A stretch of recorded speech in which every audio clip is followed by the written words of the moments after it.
Hello नमस्कार दोस्तों, मैं अविराज बैट एजुकेशन चैनल पर एक बार फिर से आपका स्वागत करता हूं। आशा करता हूं कि आप लोगों के एग्ज़ाम बहुत ही अच्छे जा रहे होंगे। जो लोग भी चैनल को लाइक और सब्सक्राइब नहीं किए हो, प्लीज़ लाइक और सब्सक्राइब कर देना, साथ ही साथ बेल आइकन की घंटी को भी प्रेस कर देना, क्योंकि आप ही लोगों के लिए ये सब मेहनत किया जाता है बच्चों। आज मैं मैराथन की क्लास 2 लेकर के आया हूँ, जिसमें कुल 21 प्रश्न होने वाले हैं। और आप लोगों से मैंने कहा था कि जो भी एग्ज़ाम में प्रश्न आए हैं उसको आप लोग भेज दिया करिए मेरे पास। और बस 2-3 ही क्वेश्चंस मेरे पास आ पाए थे। एक बच्चे ने जो भेजा था, जिसको याद था अपने हिसाब से उसने भेजा, मैं उसका तहे दिल से शुक्रिया करता हूँ। आप लोगों से भी रिक्वेस्ट है कि आप लोग भी टेलीग्राम चैनल पे अपने अपने क्वेश्चंस जो भी आए हों, जो भी आपको याद हों, वो प्लीज़ भेज दिया करिए, क्योंकि और भी बच्चों की मदद हो सके। ठीक है बच्चों, तो चलिए मैं उन क्वेश्चंस को भी इसमें इंक्लूड किया हूँ, और very very most important questions जो आप लोगों के लिए हो सकता है वो लेकर के आया हूँ। ठीक है, तो चलिए बिना समय गंवाए शुरू करते हैं आज का ये सेशन। आज का पहला क्वेश्चन देखते हैं क्या कहता है। एफटीपी में एफ का क्या मतलब होता है, ये पूछा गया है क्वेश्चन आपके एग्जाम में। एफटीपी में एफ का क्या मतलब होता है? तो फाइल, फर्स्ट, फंडिंग या फास्ट होता है। तो फाइल होता है। क्यों?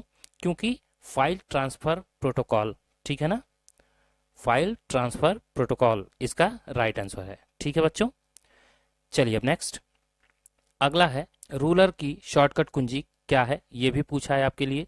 Control plus shift plus K, control plus shift plus R, control plus J, या इनमें से कोई नहीं।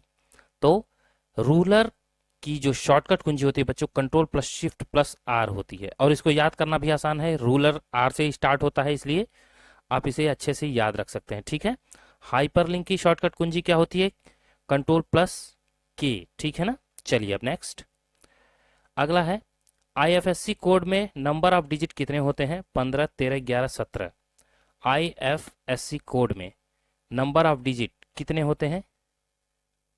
Indian financial system code, IFSC का फुल फॉर्म होता है। इसमें जो कोड होता है बच्चों, वो होता है आपका 11। ठीक है, 11 डिजिट का कोड होता है। चलिए अब नेक्स्ट अगला है, यूएसएसडी में एस का क्या अर्थ होता है, ये भी आपके एग्जाम में पूछा गया है। सप्लीमेंट्री होता है, स्ट्रक्चर्ड होता है, स्टेप होता है, या नन ऑफ दीज इनमें से कोई नहीं। Unstructured, supplementary, data. ठीक है, यूएसएसडी का फुल फॉर्म होता है। तो एस का जो मतलब होता है बच्चों, वो सप्लीमेंट्री होता है। ठीक है, अनस्ट्रक्चर्ड तो एक ही में आ जाता है, ठीक है ना, इसलिए तीसरे वाले एस की बात करता है ये, तो सप्लीमेंट्री होता है। चलिए अब नेक्स्ट अगला है, यूआरआई का फुल फॉर्म क्या होता है? Union resource identify, union resource individual, uniform resource identifier, या नन ऑफ दीज इनमें से कोई नहीं। यूआरआई का फुल फॉर्म क्या होता है? तो क्या हो जाएगा right answer? Union sorry uniform resource identifier. ठीक है ना, यूनिफॉर्म रिसोर्स आइडेंटिफायर। ठीक है, चलिए अब नेक्स्ट अगला है, वीडीयू का पूरा नाम विजुअल डिस्प्ले यूनिट होता है। क्या ये बात सही है कि गलत है, बताइए। वीडीयू का full form visual display unit होता है, तो बिल्कुल ट्रू या फॉल्स में से ट्रू हो जाएगा। ये आपके एग्जाम में पूछ सकता है। ठीक है, अभी तक पिछले एग्जाम में पूछा गया था। चलिए अब नेक्स्ट अगला है, निम्नलिखित में से फायरवॉल किसे कहते हैं? Very very most important question है। ए काइंड ऑफ वॉल, एक प्रकार का दीवाल है। ए टाइप ऑफ कंप्यूटर, एक प्रकार का कंप्यूटर है।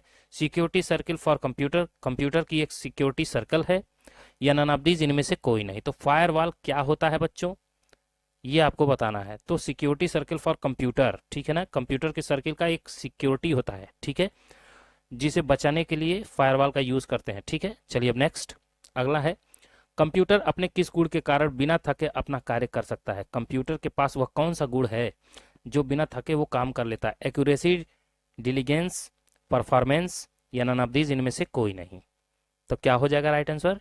डिलीजेंस के कारण। ठीक है बच्चों, डिलीजेंस के कारण वो बिना थके काम करता है। चलिए अब नेक्स्ट, इंक्रिप्शन तकनीकी किस नेटवर्क में सुधार करती है? सिक्योरिटी में, रिलेबिलिटी में, कैपेसिटी में, या परफॉर्मेंस में? इंक्रिप्शन तकनीकी होती क्या है? एक तरह की सिक्योरिटी होती है बच्चों, जो कि आपको जो भी कुछ आप अपना पर्सनल चीज लिखते हैं पासवर्ड के रूप में या किसी चीज रूप में, तो वो चीजें छुपा ली जाती हैं। ठीक है, स्टार बन करके हो जाएंगी, डॉट बन करके हो जाएंगी, लेकिन वो दिखेंगी नहीं। उसे कहते हैं इंक्रिप्शन तकनीकी। जैसे आप पासवर्ड डालते हैं कहीं कहीं तो स्टार बन जाता है, तो वो इंक्रिप्शन होता है। ठीक है, तो क्या हो जाएगा इसका राइट आंसर? सिक्योरिटी के लिए यूज किया जाता है, ठीक है ना, सिक्योरिटी पर्पज से। चलिए बच्चों, अब नेक्स्ट अगला है, भारत में कुल पासपोर्ट कार्यालय कितने हैं? ये आपके एग्जाम में पूछा गया है। भारत में कुल पासपोर्ट कार्यालय कितने हैं? 40 हैं, 47 हैं, सॉरी 37 हैं, 35 हैं या 32 हैं? तो क्या हो जाएगा? तो भारत में कुल पासपोर्ट कार्यालय 37 हैं। कितने हैं? 37। ठीक है ना बच्चों। चलिए अब नेक्स्ट अगला है, आउटलुक में अधिकतम अटैचमेंट का आकार कितना होता है? आउटलुक में कितने एमबी का अटैचमेंट आप कर सकते हैं, वो साइज बताना है। तो 20 एमबी तक कर सकते हैं, ठीक है ना बच्चों। चलिए अब नेक्स्ट अगला है, किसी सेल को एडिट करने की शॉर्टकट कुंजी क्या होती है? किसी सेल को एडिट करना है, कैल्क के क्वेश्चन है, तो उसकी शॉर्टकट कुंजी F9, F1, F2 या F7 होती है, बताइए। तो F2 से सेल को एडिट किया जाता है, ठीक है ना। किसी भी सेल को एडिट करने की शॉर्टकट कुंजी F2 कहलाती है। फंक्शन होता है F2, फंक्शन की है ये। अब नेक्स्ट अगला है, यूपीआई के द्वारा एक दिन में 1 लाख रुपए तक की लेन देन कर सकते हैं, क्या ये बात सही है कि गलत है? यूपीआई का फुल फॉर्म क्या होता है बच्चों? यूनिफाइड इंटरफेस, ठीक है ना, ठीक है। यूपीआई के द्वारा एक दिन में 1 लाख रुपए तक की लेन देन कर सकते हैं, क्या ये बात सही है कि गलत है? यूनिफाइड पेमेंट इंटरफेस यूपीआई का फुल फॉर्म होता है, आपको पता होगा। और ये 1 लाख रुपए तक की लेन देन कर सकते हैं, ट्रू या फॉल्स बताइए जल्दी से। तो ट्रू है, ठीक है, 1 लाख तक हम लेन देन कर सकते हैं यूपीआई के थ्रू, ठीक है। चलिए अब नेक्स्ट अगला है, नैसकॉम की शुरुआत कब हुई थी? 1985 में, 1988 में, 1989 में या फिर इनमें से कोई नहीं? नैसकॉम की शुरुआत कब हुई थी? तो 1988 में, 1988 में, ठीक है बच्चों, नैसकॉम की शुरुआत हुई थी। चलिए अब नेक्स्ट अगला है, इंस्टाग्राम को इमेज शेयरिंग के लिए उपयोग किया जाता है, क्या ये बात सही है कि गलत है? इंस्टाग्राम जो एप्लीकेशन होता है वो हमारा इमेज शेयर करने के लिए उपयोग किया जाता है, बताइए सही है कि गलत है? तो बिल्कुल सही है, इंस्टाग्राम पे इमेज शेयर किया जाता है, ठीक है ना। अब नेक्स्ट अगला है, क्रिप्टो करेंसी कहां पर स्टोर होती है, बताइए। बैंक लॉकर में, बैंक अकाउंट में, ई वॉलेट में या नन ऑफ दीज इनमें से कोई नहीं? क्रिप्टो करेंसी कहां पर स्टोर होती है? तो क्रिप्टो करेंसी जो है बच्चों आपकी ई वॉलेट में आती है, ठीक है ना, स्टोर होके। चलिए अब नेक्स्ट अगला है, 6.0 कैल्क में डिफॉल्ट रूप से शीटों की संख्या कितनी होती है? 6.0 वर्जन है, ठीक है। कैल्क में डिफॉल्ट रूप से शीटों की संख्या कितनी होती है? 1, 3, 5 या कोई नहीं? तो क्या हो जाएगा राइट आंसर? कैल्क में डिफॉल्ट रूप से अगर शीटों की संख्या पूछेगा 6.0 में तो 1 होती है, ठीक है बच्चों। चलिए अब नेक्स्ट अगला है, किस मेनू में इंसर्ट स्टाइल विकल्प मौजूद होता है?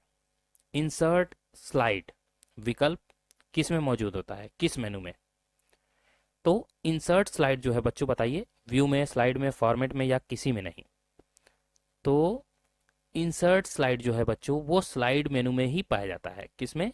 इंसर्ट स्लाइड जो है वो इंसर्ट मेनू में ही पाया जाता है, ठीक है। अब नेक्स्ट अगला है, 1996 में घोषित पूंजी पर्याप्त मानदंड किस बैंक पर लागू होता है? मतलब 1996 में जो घोषित पूंजी पर्याप्त मानदंड था वो किस बैंक पर लागू किया गया था? Indian bank, nationalised bank, private sector bank या इनमें से कोई है ही नहीं? तो क्या हो जाएगा राइट आंसर? नेशनलाइज्ड बैंक पर, ठीक है बच्चों, 1996 में मानदंड घोषित किया गया था। चलिए अब नेक्स्ट अगला है, एक प्रमुख प्रकार का क्लाउड कंप्यूटिंग उपयोग निम्नलिखित में से कौन नहीं है? एक प्रमुख प्रकार का क्लाउड कंप्यूटिंग है जो, उसका उपयोग इनमें से कौन नहीं करता है? Software service, hardware service, device service या इनमें से कोई नहीं? तो हार्डवेयर सर्विस जो है वो क्लाउड कंप्यूटिंग का प्रयोग नहीं है, ठीक है ना, हार्डवेयर सर्विस। चलिए अब नेक्स्ट अगला है, प्रथम पीढ़ी का सबसे लोकप्रिय कंप्यूटर IBM 2700 है, मतलब IBM 2700 है। पहले पीढ़ी का लोकप्रिय कंप्यूटर IBM 2700 कहलाता है, क्या ये बात सही है कि गलत है? तो बिल्कुल सही बात है, ठीक है ना, प्रथम पीढ़ी का सबसे लोकप्रिय कंप्यूटर IBM 2700 ही है। ठीक है बच्चों, तो बस आज की वीडियो में very very most important questions इतने ही थे। और आप लोगों से बस एक ही रिक्वेस्ट है कि आप लोग एग्ज़ाम देकर के आए तो मुझे क्वेश्चंस टेलीग्राम चैनल पर ज़रूर भेजें, ठीक है बच्चों, ताकि और भी बच्चों की मदद हो सके। और मेरी तरफ से बेस्ट ऑफ लक। जो लोग भी चैनल को लाइक और सब्सक्राइब नहीं किए हो, प्लीज़ लाइक और सब्सक्राइब कर दो, साथ ही साथ बेल आइकन की घंटी को भी प्रेस कर दो। ठीक है बच्चों, तो मैं अविराज आपसे इजाज़त लेता हूँ, मिलता हूँ अगली वीडियो में, तब तक के लिए जय हिंद, जय भारत।